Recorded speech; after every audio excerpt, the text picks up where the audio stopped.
மங்கள் பாண்டே அப்படின்றவர் தான். ஓகேவா. ஸோ இந்த பேரக்பூர் எங்கே இருக்குது அப்படின்னா பெங்கால் கிட்ட. ஓகேவா. இப்போது இங்கே வந்து பெங்கால் இருக்குன்னா இந்த பெங்கால் கிட்ட தான் வந்து பேரக்பூர் இருக்கும். இந்த பேரக்பூரில் இருந்த மங்கள் பாண்டே அப்படின்றவர் 34வது படைக்குழுவை சேர்ந்தவர். இவர் ஆக்சுவலாக வந்து என்னால் வந்து இந்த ரைஃபிளை யூஸ் பண்ண முடியாது அப்படின்னு முதல்ல எதிர்த்து குரல் கொடுத்துருப்பார். என்ன தேதின்னு பார்த்தா 29 மார்ச் 1857. ஓகேவா.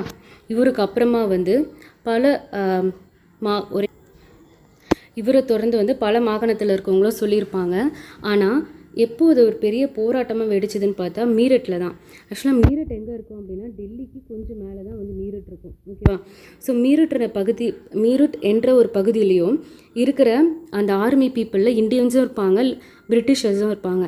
அங்கே எப்படின்னா பிரிட்டிஷர்ஸாக இருக்கிற அந்த ஆர்மி பீப்புளுக்கு நிறைய ரெஸ்பெக்ட் அண்ட் எல்லா பெனிஃபிட்ஸுமே இருக்கும். ஆனால் இந்தியன் சிப்பாய்ஸ்க்கு எந்த ஒரு பெனிஃபிட்டும்